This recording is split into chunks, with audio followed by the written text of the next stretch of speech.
Five star hotels എന്ന് നിങ്ങൾ കേട്ടിട്ടില്ലേ? എന്താണ് ഫൈവ് സ്റ്റാർ ഹോട്ടൽ എന്നതുകൊണ്ട് അർത്ഥമാക്കുന്നത്? സിമ്പിളായി പറയുകയാണെങ്കിൽ ആഡംബര സൗകര്യങ്ങളും ആഡംബര സേവനങ്ങളും നൽകുന്ന ഹോട്ടലുകളെയാണ് ഫൈവ് സ്റ്റാർ ഹോട്ടൽ എന്ന് പറയുന്നത്. ഫൈവ് സ്റ്റാർ ഹോട്ടലിൽ വരുന്ന കസ്റ്റമേഴ്സ് സമൂഹത്തിന്റെ ഉന്നത നിലയിൽ നിൽക്കുന്നവരായിരിക്കും. അതുകൊണ്ട് തന്നെ അവർക്ക് വേണ്ടുന്ന എല്ലാ സൗകര്യങ്ങളും ഹോട്ടലുകാർ ഒരുക്കിയിട്ടുണ്ടാവും. ഒരു സാധാരണക്കാരന് അഫോർഡ് ചെയ്യാൻ പറ്റുന്ന റേറ്റ് ആയിരിക്കില്ല ഫൈവ് സ്റ്റാർ ഹോട്ടലുകൾക്കുള്ളത്. മിക്ക ഫൈവ് സ്റ്റാർ ഹോട്ടലുകളിലും റൂം എക്സ്പെൻസീവ് ആയിരിക്കും. VIP കസ്റ്റമേഴ്സ് വരുന്നത് കൊണ്ട് തന്നെ ഹോട്ടലിന്റെ പുറഭാഗം മുതൽ ടേബിൾ വരെ എല്ലാം പ്രീമിയം സെറ്റപ്പിലായിരിക്കും. ഹോട്ടലിന്റെ ഏതൊരു ഭാഗത്ത് നോക്കിയാലും എല്ലാം എക്സ്പെൻസീവായ സാധനങ്ങൾ കൊണ്ടായിരിക്കും അലങ്കരിച്ചിട്ടുണ്ടാവുക. ഇനി ഇതുപോലത്തെ ഹോട്ടലിലെ സ്റ്റാഫുകളുടെ കാര്യം പറയുകയാണെങ്കിൽ അവരൊക്കെ നല്ല രീതിയിൽ പരിശീലനം നേടിയവരായിരിക്കും. പ്രധാനമായും പലതരത്തിലുള്ള ഭാഷകൾ കൈകാര്യം ചെയ്യുവാൻ അവർ അറിഞ്ഞിരിക്കണം. കാരണം എന്താണെന്ന് വെച്ചാൽ ഫോറിൻ കസ്റ്റമേഴ്സൊക്കെ ഒരുപാട് വരുന്നൊരു സ്ഥലമാണ്.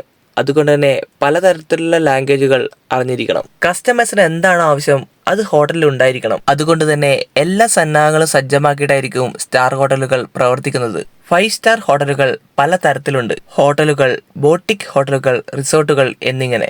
മാത്രമല്ല നല്ല നല്ല ഫുഡുകൾ എൻജോയ് ചെയ്യുവാനും ഫൈവ് സ്റ്റാർ ഹോട്ടലുകൾ ഉപകാരപ്രദമായിരിക്കും. അവിടെ ഇന്ത്യൻ ഫുഡ് മാത്രമായിരിക്കില്ല ഉണ്ടാകുന്നത്, ചൈനീസ് പോലുള്ള വിദേശ ഫുഡുകളും അവിടെ കിട്ടും. നല്ല നല്ല ഭക്ഷണങ്ങൾ എൻജോയ് ചെയ്യുക എന്ന ലക്ഷ്യത്തോടു കൂടി ഒരുപാട് പേർ റിസോർട്ടുകളും ഫൈവ് സ്റ്റാർ ഹോട്ടലുകളും എടുക്കുന്നുണ്ട്. പലരും ഫൈവ് സ്റ്റാർ ഹോട്ടൽ റൂമുകൾ ബുക്ക് ചെയ്യുന്നത് വെക്കേഷൻ ആഘോഷിക്കുവാനും അതുപോലെ തന്നെ ഇവന്റ്സ് നടത്തുവാനും കല്യാണ പരിപാടിയൊക്കെ നടത്തുവാനായിരിക്കും. അതുപോലുള്ള ഗ്രാൻഡ് പ്രോഗ്രാംസിന് പറ്റിയ ആംബിയൻസ് ആയിരിക്കും അവിടെ സജ്ജമാക്കിയിട്ടുണ്ടാവുക. മാത്രമല്ല കുട്ടികൾക്കും മുതിർന്നവർക്കും ഒരുപോലെ എൻജോയ് ചെയ്യാൻ പറ്റുന്ന ആക്ടിവിറ്റീസും ഓരോ സ്റ്റാർ ഹോട്ടലിലും ഉണ്ടാവും. വലിയ വലിയ സ്വിമ്മിംഗ് പൂളുകളും ട്രക്കിംഗ് ഒക്കെ ഇതിൽ പെടുന്നതാണ്. സ്റ്റാർ ഹോട്ടലുകളെ പറ്റി എന്താണ് നിങ്ങളുടെ അഭിപ്രായം? സ്റ്റാർ ഹോട്ടലുകളിൽ താമസിക്കണമെന്ന് നിങ്ങൾക്ക് ആഗ്രഹം തോന്നിയിട്ടില്ലേ?